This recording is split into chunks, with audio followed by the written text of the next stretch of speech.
Queridos irmãos, muito bom dia. Bom dia.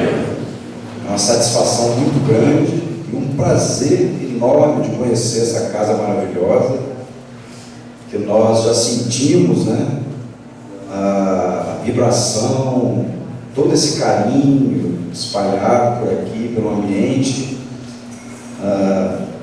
Todos nós que vamos expor a doutrina espírita, sempre oramos antes, pedindo a Jesus que nos abençoe, mas com a vibração, a recepção que nós tivemos, é impossível não correr tudo bem. Então a casa assim está de parabéns, muito organizadinho, a gente fica muito feliz de vir de Vitória e ver que tem uma estrutura fundada em bases sólidas da doutrina espírita aqui, em Colatina, como as outras casas também. Nós vamos falar hoje sobre a palavra, essa primeira manifestação do pensamento. A palavra é tão séria que Jesus a abordou em diversas passagens no Evangelho.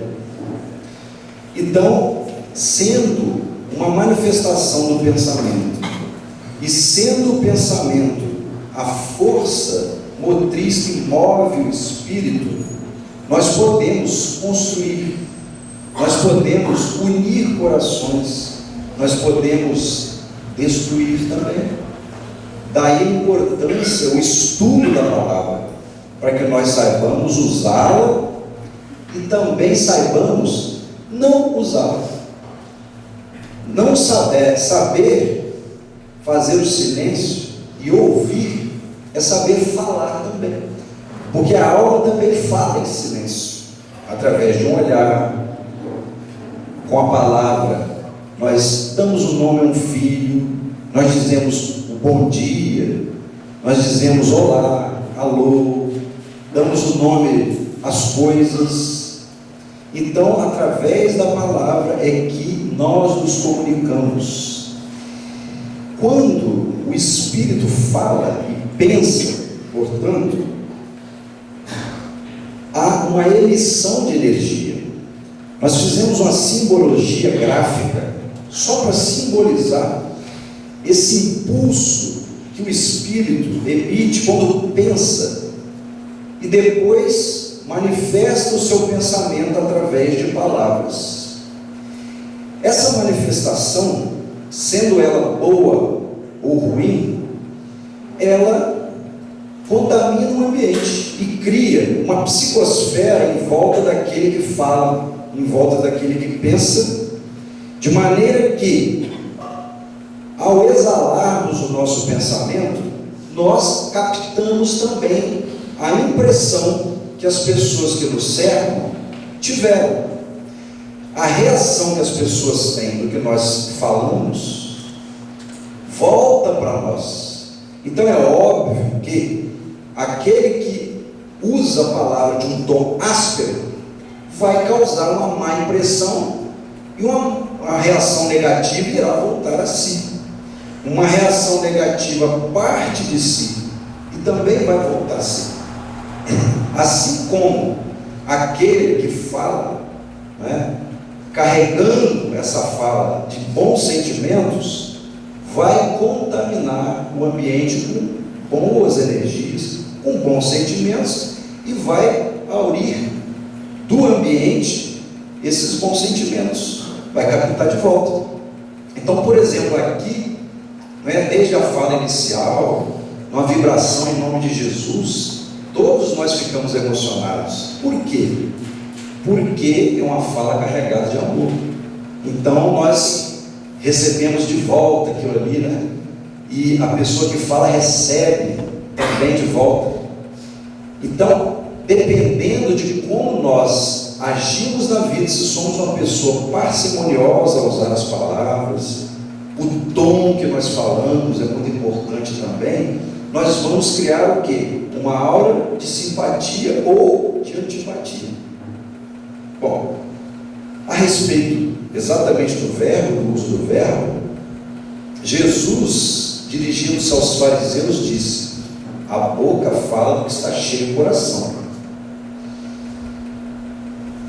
Logo a seguir, ele advertiu: digo-vos que toda palavra frívola que proferirem os homens, dela darão conta no dia do juízo, porque pelas tuas palavras serás justificado, e pelas tuas palavras serás condenado. Então olha que importância Jesus destinando trechos, do Evangelho, a sua vida aqui na terra, para nos advertir do uso correto da palavra, dizendo: olha, o que semeares através da palavra irás colher. E ele diz: não é o que entra na boca do homem que o macula, que o mancha, mas o que sai da boca, porque o que sai da boca procede do coração. Então, aquilo que sai da nossa boca sai do coração. Mas será que é possível, antes de sair do nosso coração, nós filtrarmos essa palavra, essa exteriorização do pensamento? Sim, por isso que nós estamos estudando aqui hoje a palavra, porque como somos homens velhos ainda, ou seja, guardamos uma parcela de egoísmo, de imperfeições diversas, cada um de nós, e a irritabilidade nos visita frequentemente, quando nós estamos em provação, é possível que, através da vigilância e da oração, nós consigamos passar por essas provas, de não exteriorizar maus pensamentos.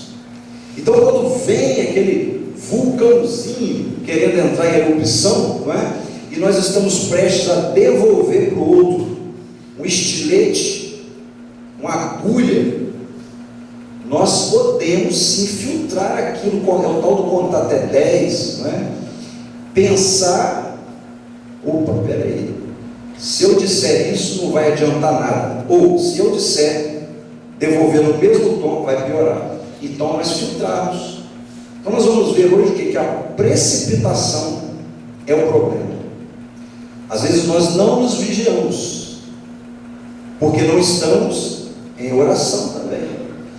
E aí, na hora da provação, nós às vezes dirigimos certas palavras, ou entramos numa linha de discussão pesada, e aquilo vai criar um problema com a pessoa que ela pode carregar para o resto da vida, certas mágoas pelo uso incorreto da palavra.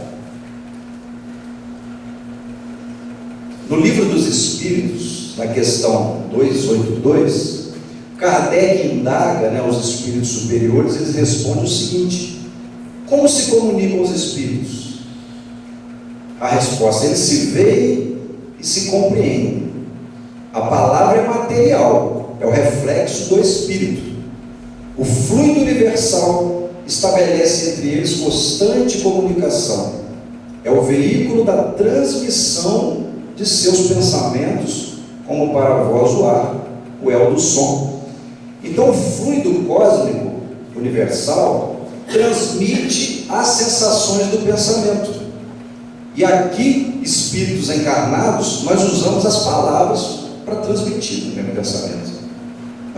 Então, quando nós pensamos em alguém negativamente que esteja lá no Japão, aquela pessoa sente.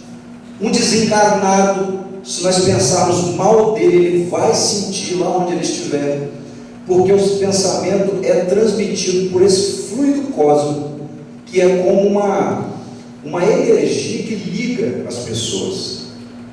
E a palavra, sendo manifestação do pensamento, nós temos que ter o cuidado de usá-la, principalmente para quem está próximo, porque a palavra ela pode ser transmitida aqui, ao vivo, ou pela internet, ou pela televisão, pelo telefone, pelo celular, e nós podemos também escrever, não é a palavra escrita. Nós podemos magoar uma pessoa escrevendo alguma coisa negativa, no e-mail, uma carta, Então nós temos que ter muito cuidado.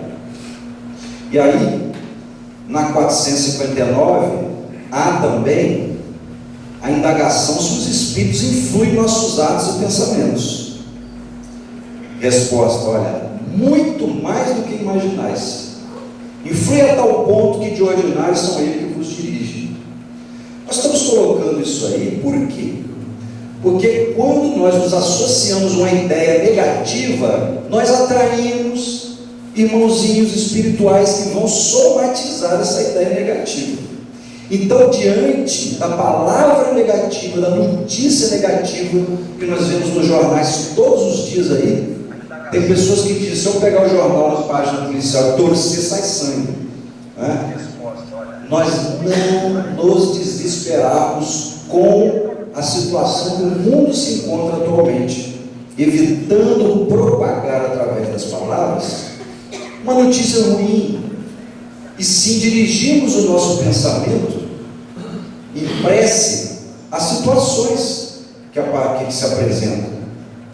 Nós estamos vivendo essa semana que é aquela tragédia lá nos Estados Unidos, do jovem que matou lá, deu um tiroteio no cinema, né? Foi ver o filme do Batman e matou 12 e feriu outras tantas. Então as pessoas falam: ai meu Deus, que horror, e não sei o que, você viu isso? Quem lembra de fazer uma prece? Não é? Olha, nós tivemos uma constatação, porque prece é o uso da palavra também. Quando nós oramos, nós estamos falando com Deus. Numa reunião mediúnica que nós participamos, chegou um espírito agradecendo um trabalhador da casa, que frequenta a Fraternidade Espírita Jardim Camburi, na Vitória. Então o espírito é uma mãe desencarnada, veio agradecer por uma pessoa que tinha feito uma prece pelo filho dela que acabara de desencarnar, e graças à prece ele pôde ser socorrido com êxito. E aí ela contou a situação, e olha, foi assim um tapa de luva para todos nós, porque eu não havia me dado conta, né, de que a gente esquece disso na hora que vê. Sabe aqueles acidentes que a gente vê às vezes, está passando de carro e tem várias pessoas em volta e uma pessoa deitada no chão, a gente não sabe nem se está vivo ou se já está desencarnado? Pois é, um episódio desse em Vitória, de que a gente passa e vê um acidente de moto e uma pessoa caída no chão, a ambulância já ali, aquelas várias pessoas curiosas em volta, ninguém se lembra de fazer uma prece, é muito difícil. As pessoas vão de curiosidade, quer ver. Então o que acontece? Dentro de um coletivo, de um ônibus, passou essa amiga nossa, que a gente nem sabe quem é, desencarnada, passou e o ônibus parou, porque o trânsito, ficou retido. Então ela viu aquela situação e ela não sabia se aquele pobre coitado que estava caído ali estava vivo, se estava morto, não sabia, mas orou, pediu a Deus que amparasse, aquele irmão que estava caído ali, aquela situação, os familiares, aquela prece que a gente faz de silêncio no ônibus. Ela, olhando assim a situação, fez uma prece. Graças à prece dela, os socorristas daquela via, porque toda a estrada tem um guia, toda a estradinha, mesmo as da roça, tem guias espirituais que tomam conta dessa via.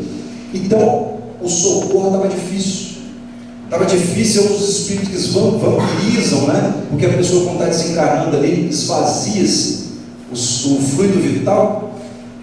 Estavam ali, aqueles pensamentos das pessoas ali, aquela tensão estava atrapalhando eles desatar os laços fluídicos, porque ele havia desencarnado. Estava atrapalhando, estava difícil. Graças à prece dela, criou-se como um escudo, uma redoma, em que os espíritos socorristas puderam com êxito resgatá-lo, colocar numa maca e levá-lo para a espiritualidade, os postos de socorro, onde ele ia ser imediatamente socorrido. Então a mãe dele desencarnada, que estava esperando o filho ali, sendo socorrido, notou que ela fez a prece e foi lá e agradeceu. Olha só. Então toda vez agora que eu passo diante de uma situação dessa, eu lembro disso e faço uma prece para aquele que está ali. É a palavra, é o uso da palavra correta. A gente não faz uso. Então a gente precisa não só aprender a usar bem a palavra, como aprender a não ficar na omissão quando ela pode ser usada para o bem. E olha só, as palavras, por mais sutis que sejam, às vezes, ferem as pessoas. Numa determinada reunião, lá no grupo espírita, na União Espírita Mineira Editor, onde Chico Xavier atendia, certa uma vez chegou uma senhora para ele e disse assim: olha, eu estou com muita dor de cabeça.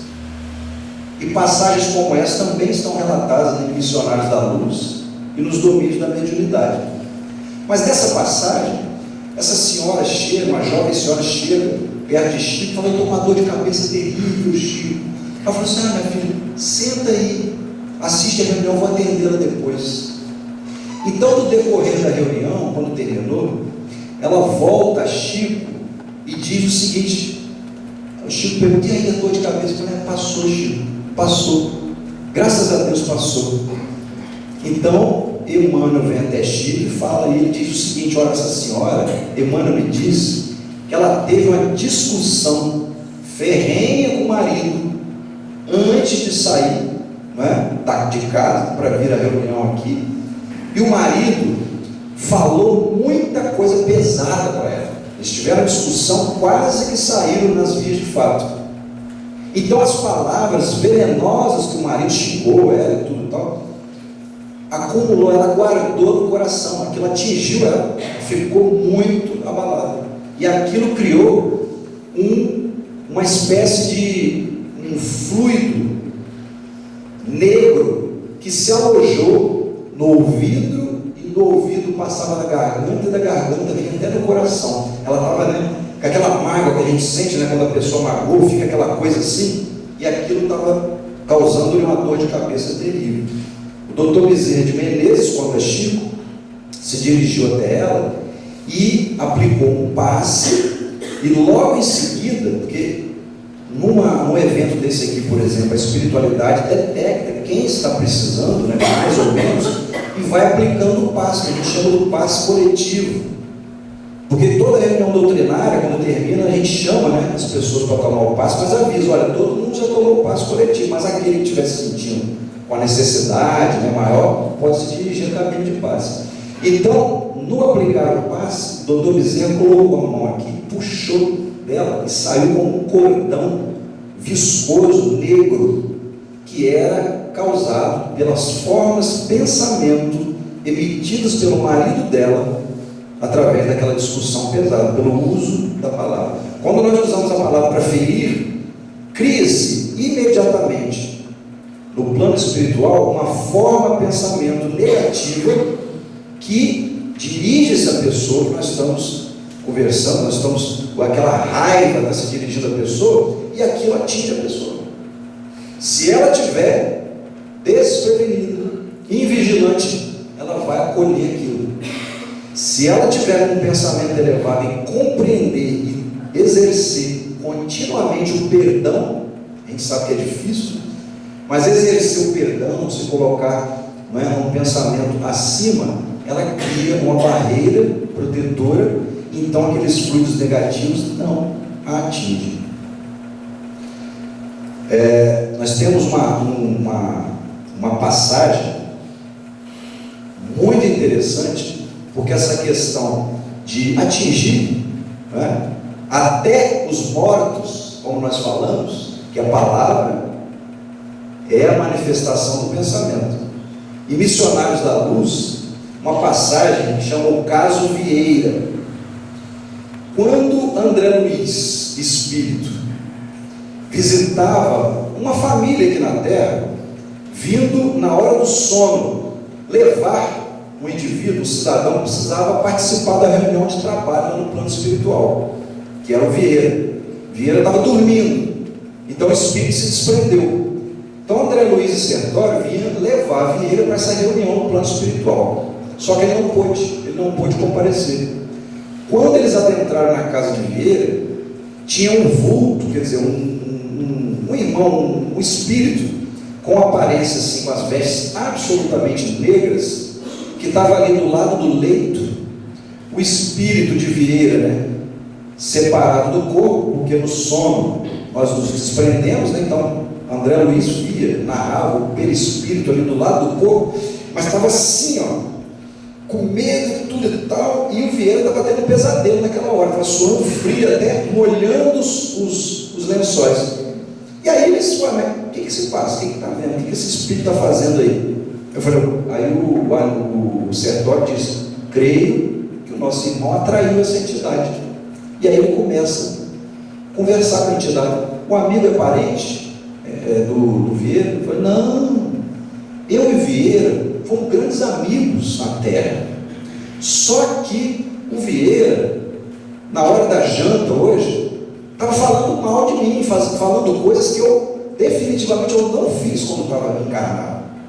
E eu vim aqui prestar os esclarecimentos, dizer para ele que eu não fiz isso, que não foi, as minhas intenções eram outras, eu não fiz isso que ele está falando, certo? E a partir do momento que Vieira se desprendeu e me viu, ele está aí, nessa posição que vocês estão vendo, morrendo de medo, não sei porquê, nós éramos grandes amigos, mas eu vim aqui tirar satisfação com ele, dizer que eu não fiz. Então, ele atraiu, na hora do jantar, comentando com a família, né, falando coisas negativas desse amigo desencarnado. E aí, quando ele acorda, ele acordou, ele ficava se perguntando, mas meu Deus, eu tive a impressão de ter sonhado com o velho Barbosa, de estar lutando com o fantasma do velho Barbosa, que era o amigo dele. O que será que eu comi na janta? Né? Eu comi, deixa eu ver, foi feijoada, não foi? E ficou indagando. E outra passagem ainda, numa conversação no ônibus, duas senhoras conversando, duas jovens senhoras, e aí, né, no Estante da Vida, né, o livro Estante da Vida, de Humberto de Campos, psicografia de Chico Xavier, que chama A Meada.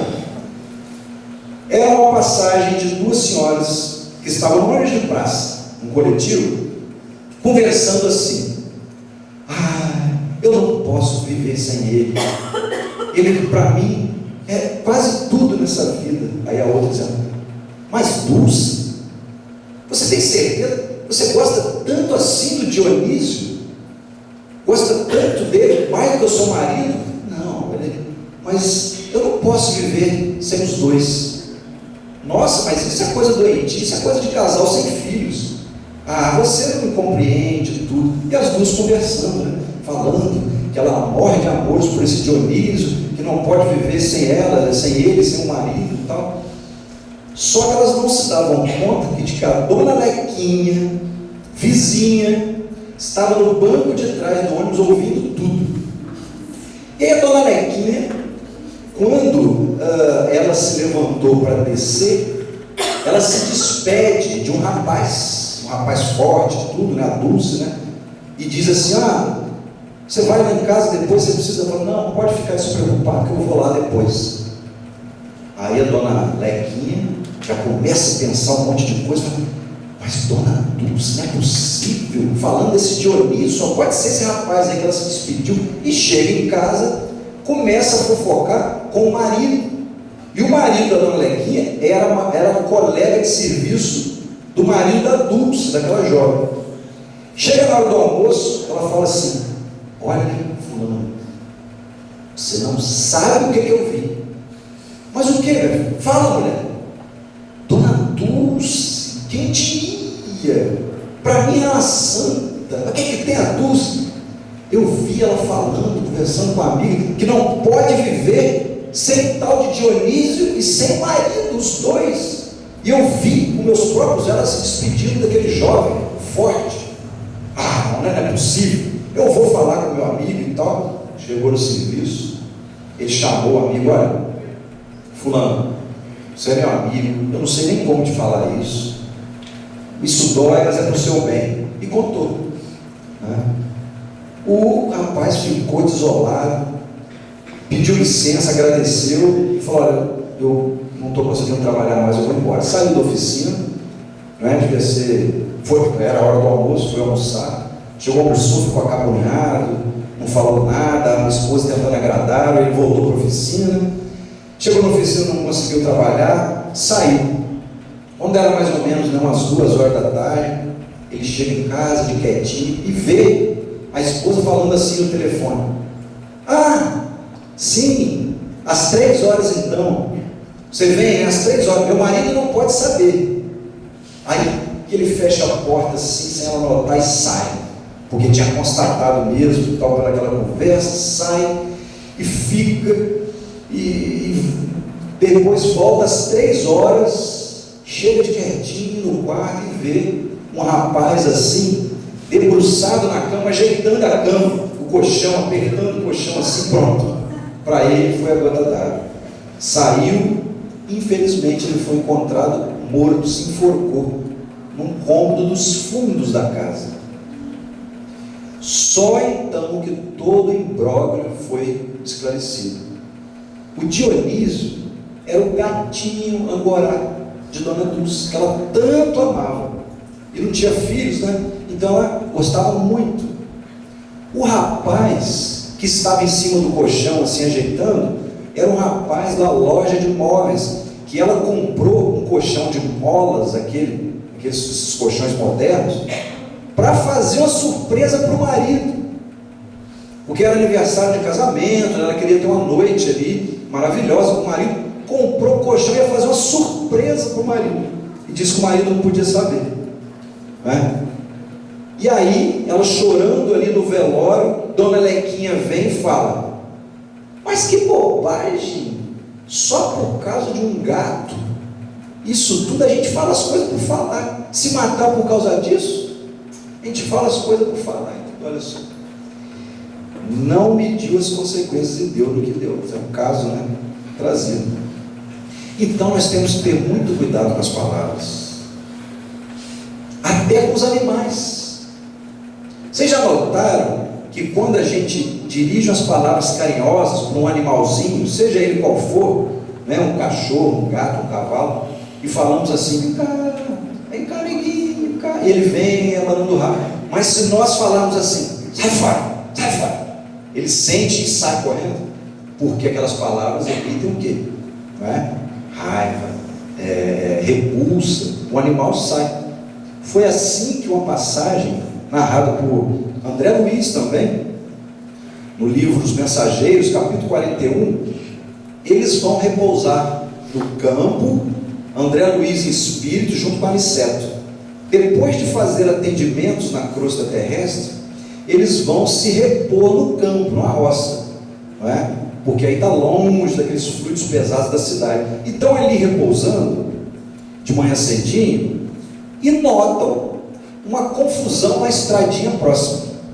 Ele chega nessa estradinha próxima e vê uma cena seguinte: um senhor caído no chão, uma poça de sangue, e um animal, um burrinho mesmo, uma carroça, todo agitado, dando coisa para lá e para cá. E aí, chega no plano espiritual também o guia daquela estrada, né, e o chefe do guia daquela estrada. Aí ele diz assim para fulano: você que é o guia que eu deixei encarregado da estrada, como é que você deixou acontecer isso? Meu senhor, eu fiz de tudo, mas o senhor que conduzia essa charrete, esse animal, é um sujeito grosso, não sabe lidar com os animais. Ele já vem tratando esse animal, xingando, falando grosserias e batendo nesse animal, e não me ouve. Nesse estado que ele fica, não ouve as minhas sugestões. Chegou hoje, foi um dia que ele ficou tão animalizado, gritou tanto com o animal e bateu tanto, que o animal reagiu e lhe deu um coice, e o coice bateu na cabeça dele, né? Então olha só, através do mau uso da palavra, maltratando o animal vai reagir negativamente. O animal assimilou aquela onda, né, de ódio, de raiva que nós mostramos no início, né, e devolveu para ele através de uma reação de autodefesa. Então nós temos que ter muito cuidado com essas situações, até com os animais. Einstein falava o seguinte, ele deixa uma lição interessante. Ele diz assim: a mente humana tem que primeiro construir formas independentemente, antes de poder encontrá-la nas coisas. Ele está falando muito do preconceito. Mas a gente vê uma coisa e já julga a pessoa, não é? A gente vê uma pessoa mal vestida, uma pessoa usando piercing, brincos, tatuagens, e fala, isso aí, gente, uma vida. Por quê? O que tem? Eu não gosto, ele gosta, vamos respeitar. O que tem a pessoa usar brincos, usar piercing e tal? O problema é dele. Se ele se sente bem assim, a pessoa é má por causa disso? A pessoa é de má vida? Certo? Nós não devemos julgar. Então ele diz, a pessoa primeiro tem que construir formas independentes antes de poder encontrar nas coisas. Ele diz, nós temos que meditar e aprendemos a não julgar através das palavras. E ele diz, olha, esses pensamentos não vieram de nenhuma formulação verbal. Raramente penso em palavras. Ele usava muito a questão de meditar para depois falar. É a tal da precipitação, né? Nós estávamos comentando no início. Antes da gente falar alguma coisa, principalmente quando nós vamos lidar, por exemplo, com filhos, ou quando nós precisamos colocar uma questão para certa pessoa, né, para certas pessoas, nós temos que chamar atenção. Às vezes é um subordinado, não é? Nós temos que chamar atenção. Chama ele sozinho, não é? Sem estar na frente das pessoas, diz, olha, eu esperava mais de você, você não está agindo assim, tá? Aqui a gente precisa manter um padrão, eu vou te dar um prazo para você melhorar, tá? Você precisa melhorar nisso, naquilo, e não chegar a escorraçar o sujeito. E ele finaliza, um pensamento vem e posso tratar de expressar em palavras depois. Então o primeiro pensamento que vem, a gente tem que ter cuidado de estar vigilante, porque o primeiro pensamento às vezes não é nosso, né? Às vezes vem uma sugestão, porque nós estamos em provação, Deus permite que adentre em nossa casa e nosso trabalho um espírito das trevas, um espírito mal intencionado, para nos dar uma má sugestão. Nós estamos aqui para isso, mas também coloca ao nosso lado o nosso guia espiritual para dizer assim, olha, não faça isso, porque tem essas e essas consequências. A decisão é nossa. Não existe tentação que seja irresistível, responde os Espíritos, não é? Numa das questões do livro dos Espíritos. Não existe uma tentação que nós não possamos resistir. Aliás, Jesus disse, olha, Deus é o Pai que não coloca fardos pesados sobre ombros fracos. Então cada um tem a força para resistir às provações da vida.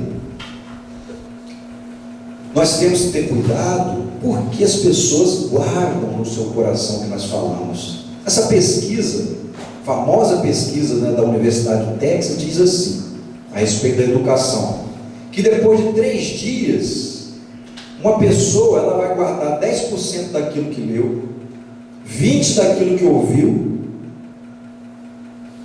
30% daquilo que viu, 50% daquilo que ouviu e viu, e olha só, 70% daquilo que disse e 90% daquilo que disse e fez.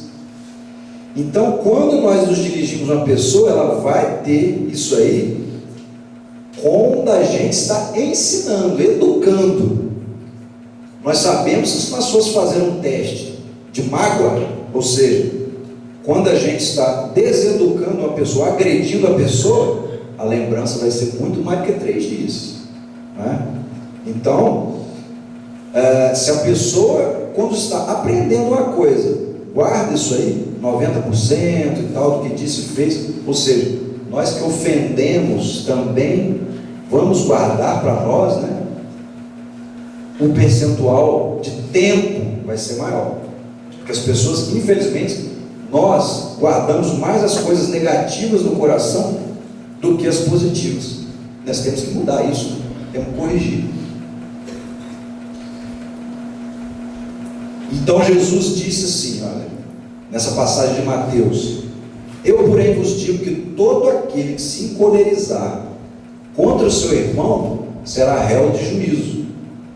E quem disser a seu irmão raca, que significava na época, homem, que você não vale nada, será réu diante do sinédrio. E quem disser tolo, chamando o sujeito de louco, de gente de má vida, será réu no fogo do inferno. Com isso, Jesus quis dizer o seguinte, da seriedade do que nós falamos. É muito séria a questão do uso da palavra, porque nós vamos responder pelo que nós falamos e porque nós fazemos, porque o tal da atitude não é só, das vias de fato, porque quando nós agredimos uma pessoa, aí vem também Coríntios aqui, não vos enganeis, as más conversações corrompem os bons costumes. Quando nós agredimos uma pessoa, acontece simbolicamente isso aqui, Muita gente fala assim, olha, eu preferia levar um bofetão no rosto do que ter ouvido o que eu ouvi. Não é verdade? Muita gente fala. Então, às vezes, quando a gente grita, discutindo, daqui uma representação de dois casais, às vezes as palavras agridem a pessoa, porque aquela energia que nós simbolizamos no início atinge o perispírito, e as formas de pensamento, muito bem abordado por Kardec e a espiritualidade superior em A Gênese, no capítulo 14, nos itens 7 a 18, fala lá das propriedades do perispírito, das formas do pensamento, nos domínios da mediunidade. André Luiz aborda a questão das formas de pensamento. Quando a pessoa pensa no bem, por exemplo, uma mãe abraçando um filho, ela cria uma forma de pensamento de um coração, ou às vezes uma forma que não tem forma, mas é colorida, brilhosa. E aquele que imagina, por exemplo, um sentimento de inveja, de ódio, o sujeito dá vontade de matar ele, isso materializa uma forma de pensamento de uma faca, ou às vezes de um homem morto, ou às vezes uma forma que não tem forma, mas se apresenta negra, e essa forma de pensamento às vezes se acopla nas pessoas invigilantes. E aí a gente fala assim, nossa, hoje eu estou pesado, com as energias pesadas e tal. Uma das coisas para a gente eliminar isso é a prece, a oração, o evangelho no lar. Então a gente tem que ter vigilância constante. Não saia da boca nenhuma palavra torpe, mas só que for boa para promover a edificação, para que dê graça aos que ouvem. Paulo nos traz isso aí. E aí, assim como nós mostramos, a parte negativa do uso da palavra, tem a parte do amor, que lava a multidão de pecados, como foi dito aqui no início, palavras bonitas e tal. A gente fica, que coisa boa, quando a gente dá um bom dia, quando a pessoa fala assim, olha, eu gosto muito de você. Aliás, Gandhi, Mahatma Gandhi, o Mohandas Karamchand Gandhi, uma vez ele lançou a seguinte pergunta para os discípulos dele: por que as pessoas gritam? As pessoas gritam uma com a outra se elas estão perto. Está surda por acaso? As pessoas não são surdas. Aí os discípulos gritam para serem ouvidas. Outros gritam porque querem que a pessoa compreenda o que ele está falando. Ele falou, sim, mas elas estão perto. Ele, na verdade, não é isso. As pessoas gritam uma com a outra quando estão aborrecidas. Quando estão aborrecidas e a raiva lhes toma, os seus corações se afastam. Então, para compensar a distância, elas gritam para serem ouvidas, porque seus corações estão distantes. Então, notem quando as pessoas estão, por exemplo, enamoradas. As pessoas falam baixinho. E quando se amam, nem falam, sussurram no ouvido. E quando estão apaixonadas mesmo, não falam nada. Só se olham. E os olhos dizem tudo. Aquele brilho. Por quê? Porque seus corações estão próximos, entrelaçados. E ele diz, então, meus irmãos, cuidado que quando vocês estiverem conversando, não falar palavras que possam afastar seus corações. Ou se seus corações já estiverem um pouco afastados, não falar mais palavras que afastem-os mais ainda, porque depois, se eles se afastarem demais, eles podem se perder no caminho da volta. Olha que lição importante, né? É uma lição que Gandhi nos deixa. Então nós temos vários casos, né? E aí tem um que o Hilário Silva, na vida, escreve, também psicografia de Chico, que ele está testando o microfone, o alto-falante, com a construção, né? Porque tem muita construção aí que eles usam, né? O megafone e tal, para dar recado para os empregados e tal. E aí ele testava assim: confie em Jesus, confie em Jesus. E ele falou: alô, alô, experiência. Não, ele disse: confie em Jesus, confie em Jesus. Tinha um sujeito que estava escondido lá no alto daquelas vigas, né, daquelas paredes sem reboco, aqueles monte de fio, ferragens, que ia se atirar e se suicidar. Quando ele ouviu isso, confie em Jesus, ele desistiu. Ele sentiu, lembrou de Jesus e resolveu enfrentar naquela vida o problema pelo qual ele passava. O uso da palavra, né?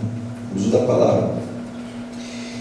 E nós temos também um caso, né? E a gente tenta ilustrar, como o Dr. Bezerra de Menezes disse, naquela segunda parte do livro Dramas da Obsessão, de Ivone Pereira, ele diz assim, que os espíritos resolveram romantizar a doutrina espírita nas obras complementares para facilitar a absorção da doutrina no coração dos homens, porque eles notaram que mesmo com as obras básicas, né, ainda o espírita estava deixando o Evangelho de Jesus de lado.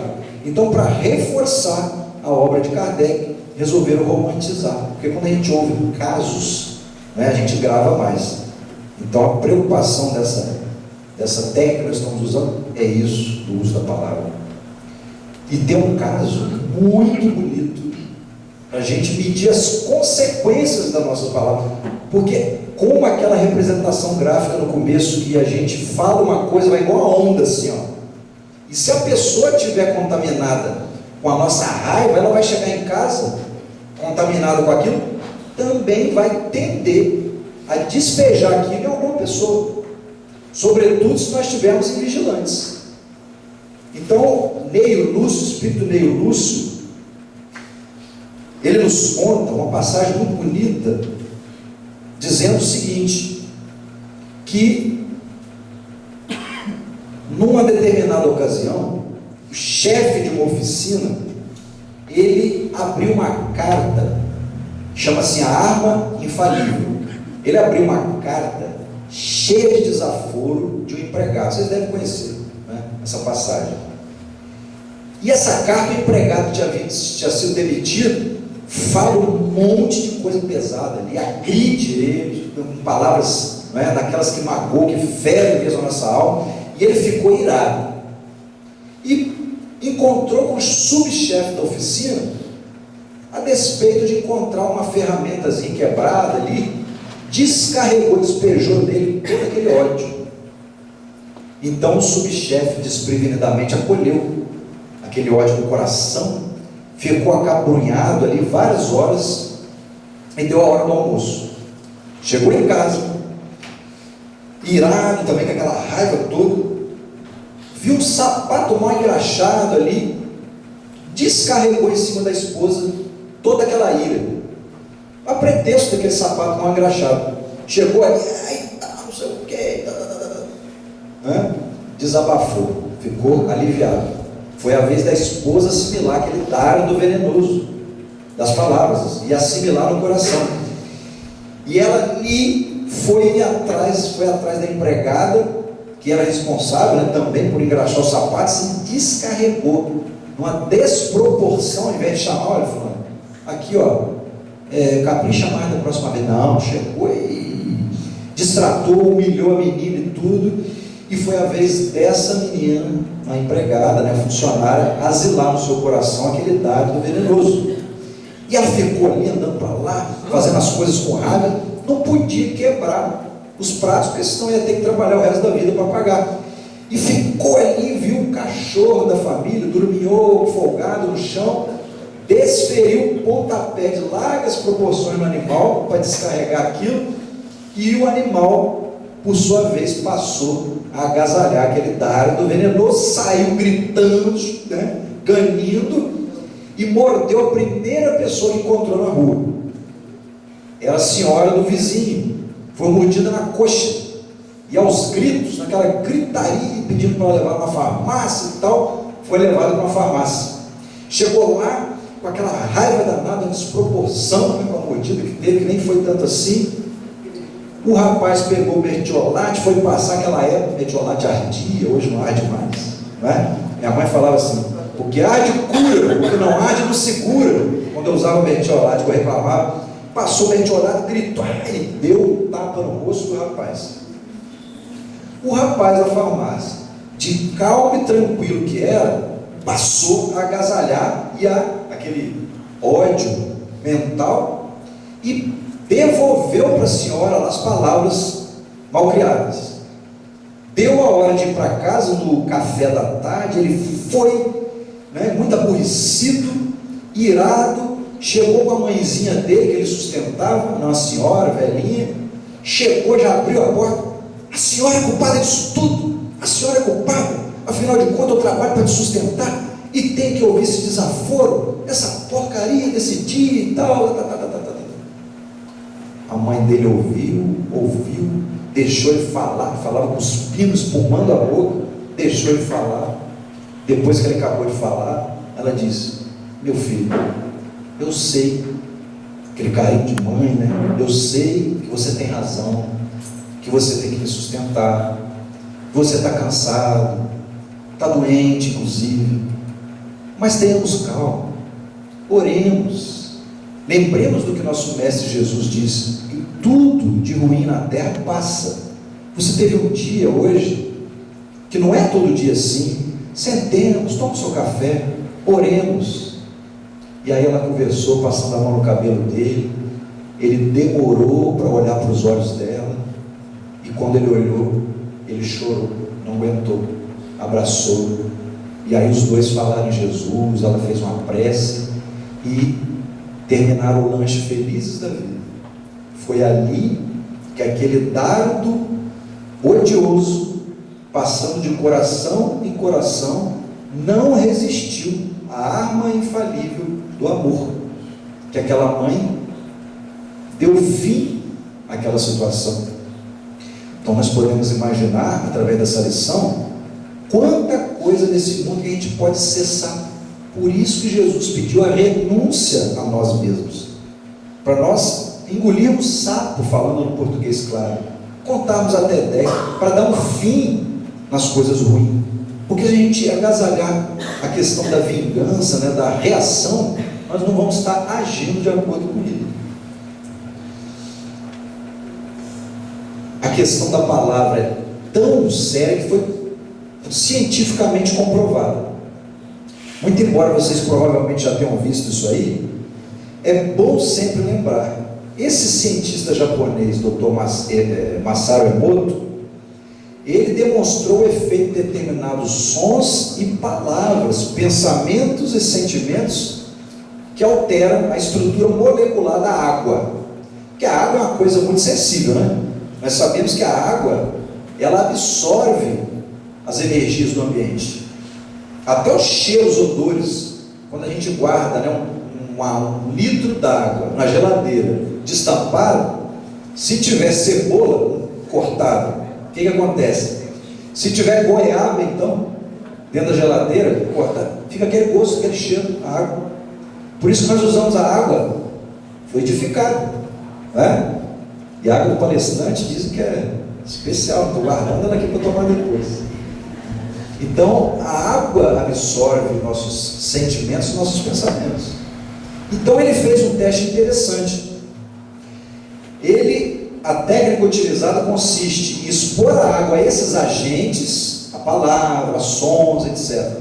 Congelá-la e depois fotografar os cristais que se formam com o congelamento.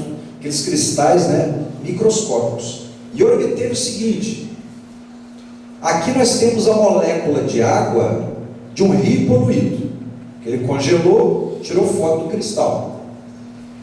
Ele colocou a água entre dois alto-falantes que emitiam o som de uma oração.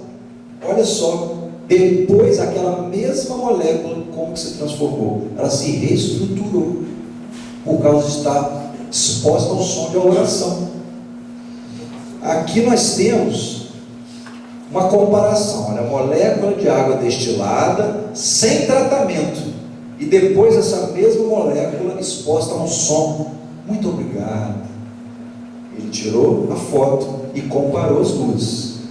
Então está nesse livro dele. Outros exemplos, ó. Molécula de água exposta ao som de eu vou te matar, você me noja, ou na voz, no som da voz de lá do ouvido.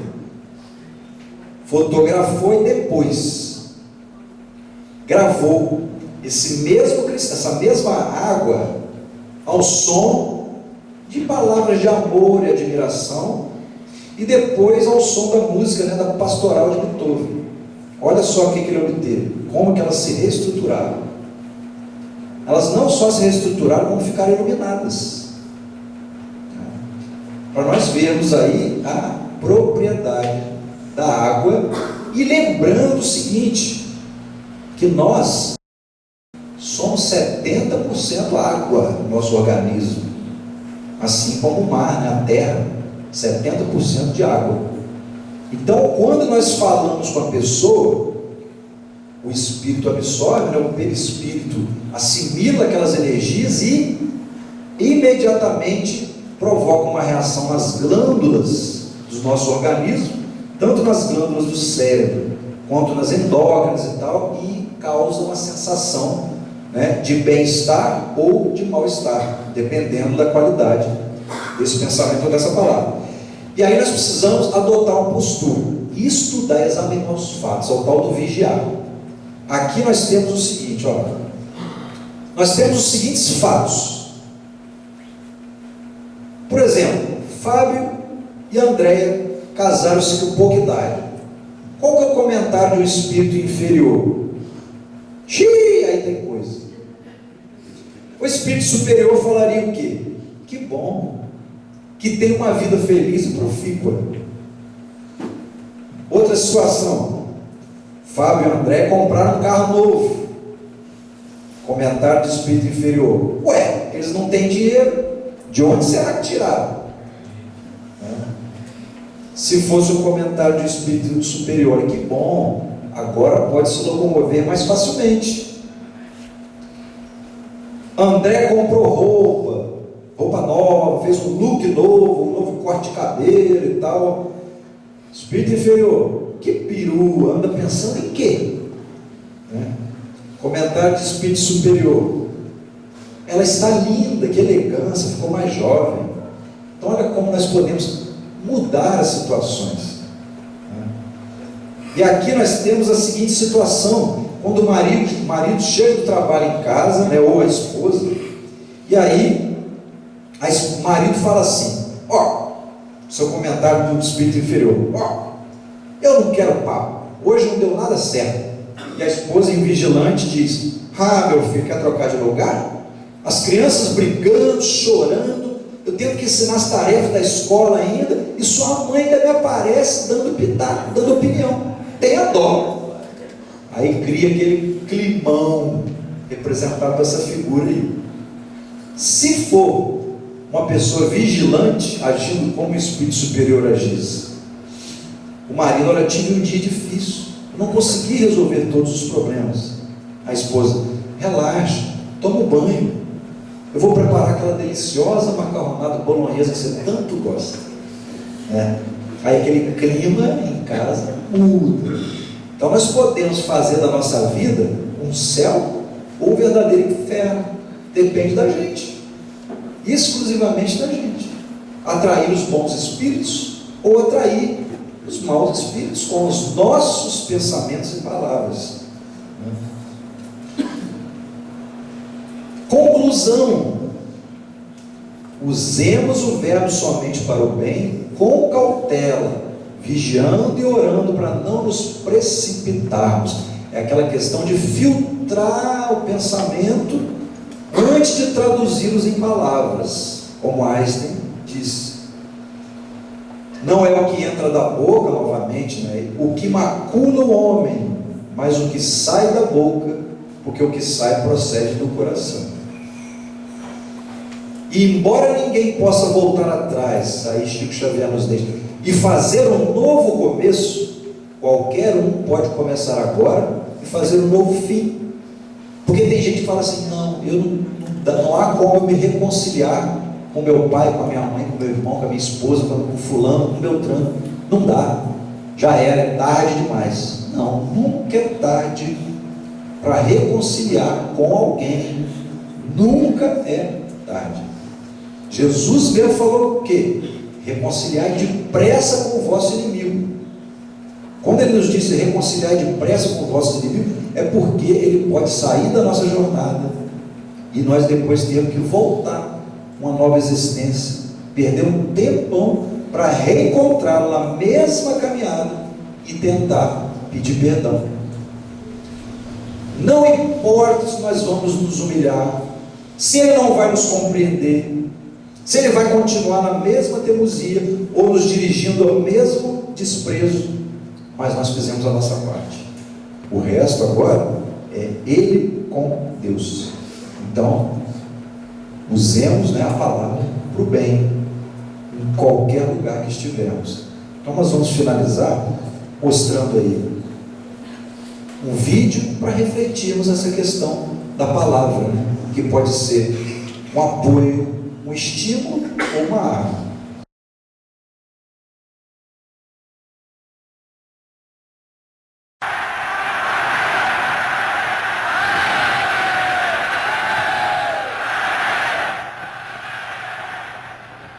Wir wollen, dass dieses Volk einst nicht verweichlicht wird, sondern dass es hart sein kann. Und ihr müsst euch in der Jugend dafür stehlen. Ihr müsst lernen, Entbehrungen auf euch zu nehmen, ohne jeweils zusammenzubrechen. Denn was wir auch heute schaffen, und was wir tun, wir werden vergehen, aber in euch wird Deutschland weiterleben.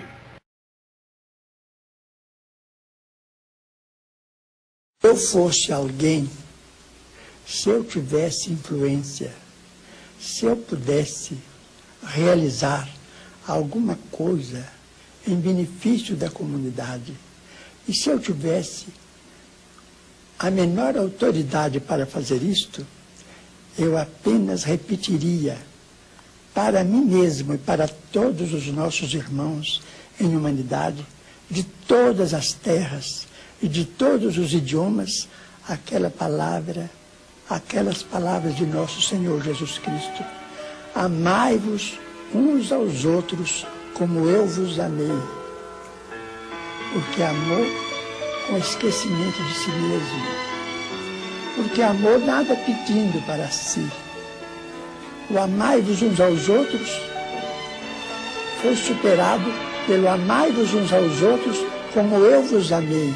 Amar alguém ou alguma causa sem pedir nada, sem esperar o pagamento nem mesmo da compreensão da inteligência do próximo, então trabalhar por uma humanidade mais feliz, por um mundo melhor, pela extinção das guerras e pelo incentivo do progresso em bases morais convenientes para que nós todos estejamos no melhor lugar possível, que possamos ocupar no campo da vida humana, servindo ao Pai, ao Criador, a nosso Senhor Jesus Cristo, e a todos os princípios cristãos, ou mesmo aos princípios mais nobres de outras religiões, para que, com o respeito mútuo, possamos vencer todas as barreiras e amar como o amor deve ser consagrado entre nós. Isto é, amor sem recompensa, porque todo amor que é possessivo, infelizmente, ainda é um amor muito parente de grande parentesco com o amor dos animais. Então, meus irmãos, que Jesus nos abençoe. Muito obrigado, prazer estar aqui.